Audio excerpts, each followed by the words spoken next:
Alright, so Shadow of War comes out in October, and we just got some news that, well, unsettling news, I should say, or unusual news. How would you classify this? Disappointing? Disappointing news. Unsure. Scared. Cold. What I'm talking about is the microtransactions that they announced. And basically, all it is to quicken the campaign. Yeah. And or your progress in the campaign. So it's basically like paid cheats. I don't even pay cheats. It's just there are loot crates that have gear, XP, and other nonsense in it that give you XP boosters. Give you an advantage. Now, one thing with XP is like you could customize your character with it and stuff, and that's like a different progression. Well, you're gonna get the perks. Like you can build up your XP, get more skill points, get more powers, and blow through the game. Pretty much. Also, but the other thing that they offer is there's this big thing that like you get war chiefs and stuff out of the loot crate that are like higher level, better like war chiefs, and have these abilities that others don't. And there's two forms of paying for these things. It's like you can do like real money, real dollars or pounds or whatever your currency is. Or you can play through the game and kind of grind and do the game normally and earn like in-game currency or gold pieces or whatever they're using. The fact that they even have these things in there kind of cheapens the game for me. Yeah, like I've been quoted in other podcasts saying how excited I am for Shadow of War. And this kind of it cheapens it because it makes me feel like I'm playing a mobile game or something, you know? Yeah. It's like paying for increased turns or something along those lines. It's complete bullcrap. I really don't like the idea of like AAA like games coming out with like these microtransactions. Yeah. I expect that kind of crapanola from an MMO or an MMORPG. Where you need like those things to get like certain stuff, you know. I don't, you know. And personally, I don't feel like a studio needs to do that. They make a lot of money on DLC, but apparently this is the way to go because it's cheap for them. It's just gonna. It's a really scary practice because I feel like with microtransactions, we've had microtransactions in a lot of games at this point. Yeah. Most of them have been multiplayer. Overwatch, you can get loot crates or special skins. You can get, even in Halo, they had the rec packs that you can only use pretty much inside of Warzone game mode. Mm-hmm. And you can get different weapons that you can actually unlock and different vehicles at certain times you could use in that core game mode. The whole loot pack idea is something that is just becoming a very well-known way to get more money from the people that are going to buy it. Right. Mm-hmm. So from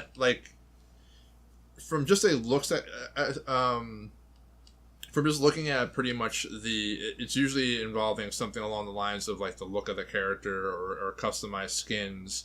I understand that if they want to do that, that's fine. If people want to go and buy that, or even in Destiny, like I have purchased microtransactions to get certain dance moves for no reason other than to be able to do the Thriller dance, the Carlton dance, and every other dance possible that I feel I need at opportune times of a raid. So be it. That's me. I'm going to buy that. The only problem with that is that they went and they deleted all of that for Destiny too. Thank you, Bungie. Sons of bitches. They don't like that hoopla. But so like the experience booster, that's my big problem with this, because you're going to be able to buy packs, or I guess anything that you're going to be able to buy or get from these packs, you're going to be able to get from the marketplace within the game, from what they're saying. But like the experience boosters, you're going to be able to build up those skill points, get a lot more different abilities to pretty much blow through the game if they want to. Well, here the problem with that, well, I get what you're saying there, but the other fact is that this is still a single-player game. Exactly. So they're not... I believe that their thought process, and I'm not justifying it at all, by the way, but I am saying that their thought process is probably in the line of, we're not hurting anybody by giving the player an ability to just go through the end of the game. Yeah. Just teaching kids that if you have money, you'll just coast through life.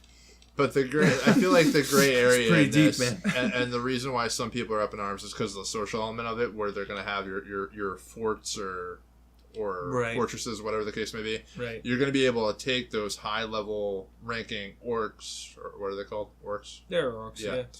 And you're going to be able to place those in your fortress that live in a social space where somebody can come up and try to overtake that as a challenge. Right. Which I think is fine in the long run. Well, it's an idea that should be fun. Yeah, and it's not really pay to win because it's supposed to be a challenge. Right.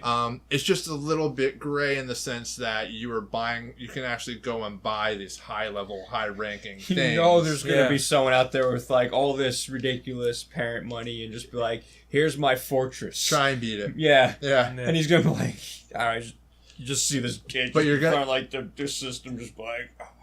But on the other side of it, if you're leveling up and you're blowing through the leveling system, then the main campaign, and you're taking your main character and you're going to take that fortress out, is it still play to win?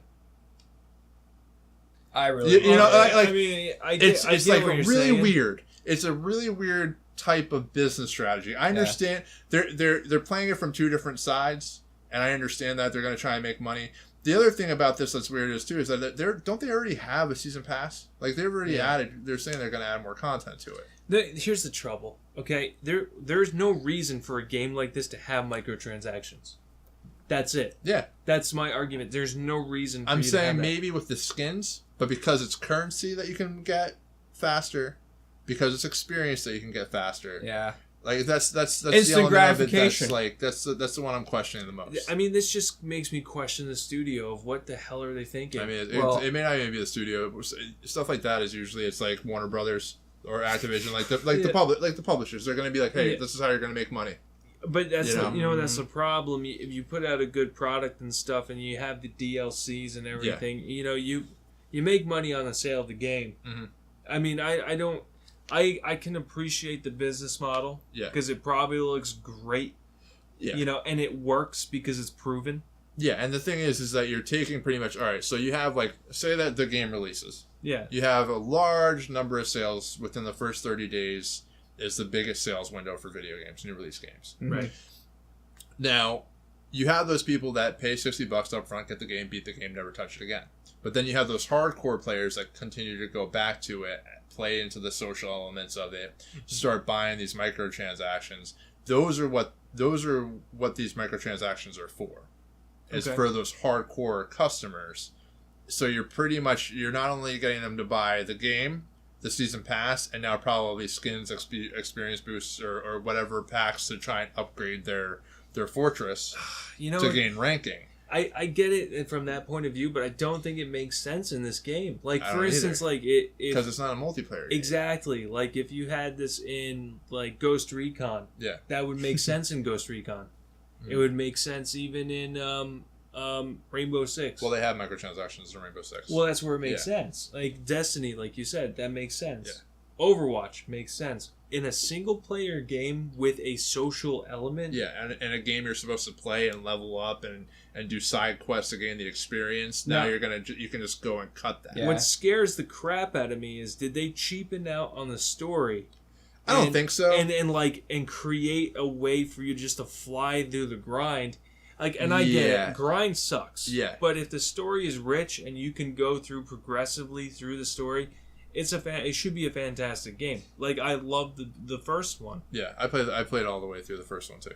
And it was good. Yeah, actually, I enjoyed it. Yeah, but if they do like this microtransaction bullshit where you just kind of fly through the game and don't appreciate it, if you're that player that does that, that's on you. Okay? That's fine. Well, but personally, I'm not going to do that. I will not buy into microtransactions. Well, what I see what's going to happen is, like you said, in that 30-day period where people are starting to get it, kids are going to be playing it, they're going to try to see how much money they can get out of their parents to be the cool kids and see who can get through the game the fastest, but then it's going to make the 180 and be like, oh, well, I beat it without that. Can you beat it without that? And then it's going to be this competition thing. Yeah. And then it's just going to go back. So they're going to make the money initially, but then no one's going to want to... But at the end of the day, if you're spending your money or somebody else's money on these microtransactions, I personally feel like you look like the fool because you could have earned that money by playing the game anyway. Yeah. and gotten the gold pieces to buy the loot crate if you wanted to. Plus, you earn the loot crate if you take over fortresses. That's the point of the game. Yeah.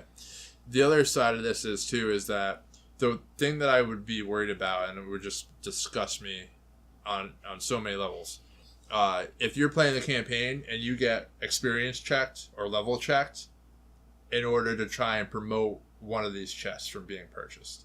Like if there is peaks in difficulty between side quests or main missions. So you mean like there's a point where you cannot possibly go forward without being a certain And number? I'm not saying it's impossible, but I'm saying maybe there's a skill check for casual players. Oh, so it's going to have like an option like, listen, we usually let level 15s in here. It's like the nightclub. However, it's like the nightclub bouncer. Yeah, like, you gotta get exactly. past the bouncer to finish the story. Now, Or you have to tip him. now I can see. If that bouncer's an orc, he's getting decapitated. Just say. Now to get But here. that would be like if the reviews start coming out, campaign starts being played, the game comes out, and they have like these skill checks or like these difficulty checks or damage checks, whatever the case may be, and they kind of push this without pushing this option to gain the experience up, then we are on a different ball game when it comes to business. Well, and I think they're smart enough to avoid that.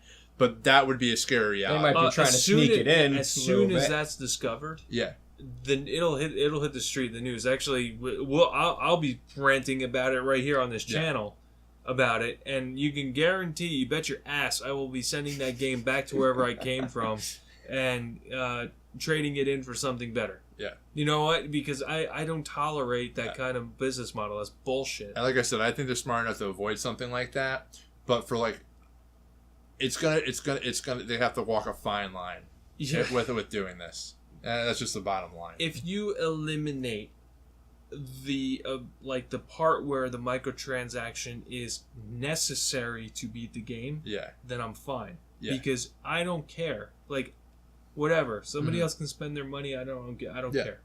If I could play the game and beat the game under my own free will and without having to spend real money, because I buy the game once.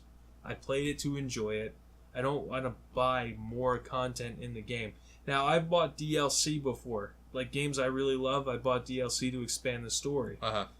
That is a different thing. That's like you're getting, I don't know, thousands and thousands of development hours for like $20-$30 at a time. That's really cool. You get a brand new game almost out of it, or a mini game, and that's cool. But microtransactions are coded already in the game. They're part of the game you already bought. Why are you buying the shit again? Yep. You know what I mean? Good question. So question. That's my 2 cents about it. I'm done with it. I'm done. But yeah, we're not gonna understand the full severity of what they're trying to do until everybody gets the game and is able to play it. Yeah, I was really excited about it. And also how much it's going to cost. But the thing is then, because it's Warner Brothers, the next Batman game could probably have this. Don't mess with Batman. Like, whatever else is in there. I mean, if they wanted to do stuff with Lego games. They're toying with the instant gratification. Yeah. Because, like you said, if any part of this is successful, I think they're gonna roll with it. No, but I do think the consumer is smart enough. You think too much. No, I really do. I really do. I think the consumer is smart enough to say that enough is enough, or they can as a parent, I mean, if I was a parent, I'd be like, "Here, son, I bought you this game. Dad, I need $50. Pass the start button." How you mean $50? So I can't see. I mean, like I said, it's gonna be for those. Oh, hey. I'm already here in the game. Look at my fortress. And then people are going to be like, well, eventually people are going to be like, well, I beat it without. It's not even the parents, though, dude. I'm saying people. It's the gamers. They're going to be like, this is bullshit. You would hope. I think they're smart enough. You underestimate the power of instant gratification. Go out and cut the lawn. That's gratification right away. See those lines? They're perfect. Right when you're done. That's instant gratification. Well, kids, this is what you get to look forward to when you're adults.